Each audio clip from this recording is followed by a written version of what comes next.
Good afternoon, viewers. My name's Cara, and I am on my way right now to go to the theater to work on the set for the show that I am stage managing. We start really soon, and we're all going to go and help finish painting the set, getting it all ready to go. So a lot of you who watch my channel know that I am a theater person.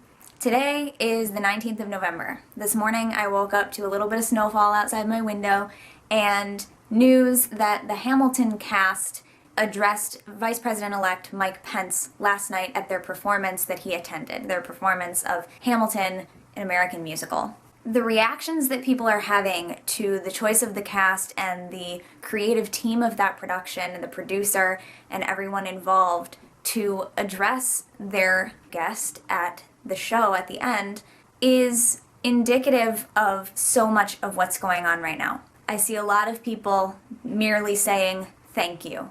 Thank you for saying this, thank you for taking this opportunity."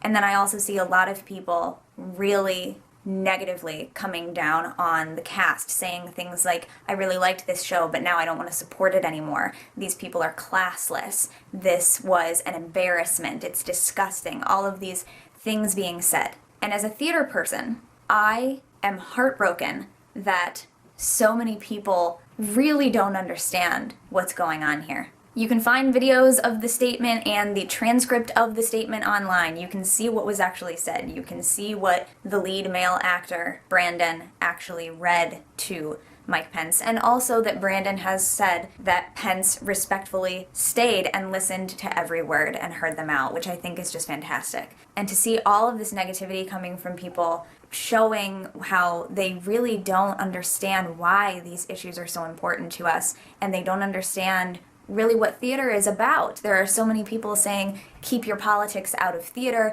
It's just a show. We just wanted to have a nice night. Why do we have to have your politics shoved down our throats?" And again, as a theater person, and many of you are also theater people, many of you are people who enjoy theater and know a lot about it, will know why that is so strange to hear, because theater is about politics, and the people within it are political. Theater would be nothing without the lives of these beautiful, diverse people, and the people who created it are many of the people who are being targeted by hatred. There are a lot of people even being upset at those of us standing together and saying we won't stand for injustice and things like that, because people equate standing up for your rights with hating the people who are taking the rights from you, and thereby saying that we're no better than they are. This is a very strange time to be alive in. But what I want to do right now is share with you something that I was really touched by this morning, even when I rewatched it. 4 years ago, in 2012, I had the privilege and the honor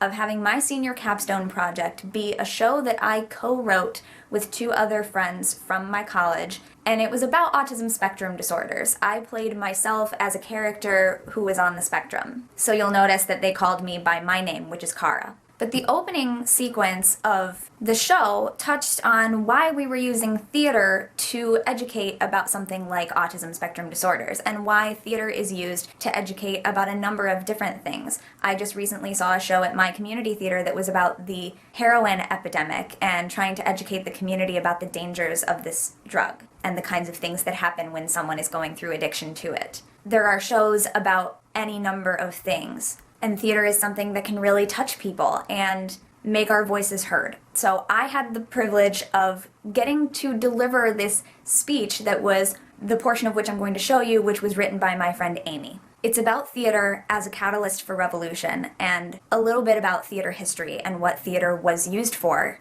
and how it came about and why it's so popular and why it can really bring about change. 16 performances over our spring break that year to over 1,000 people.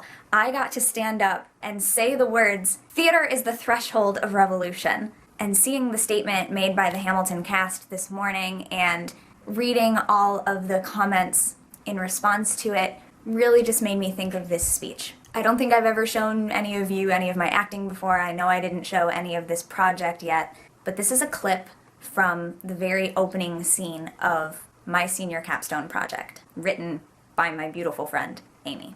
Thank you for watching.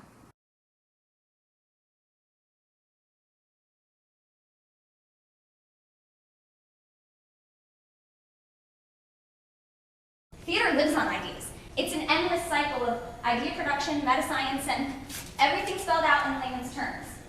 That's important. It's important that the layman understand.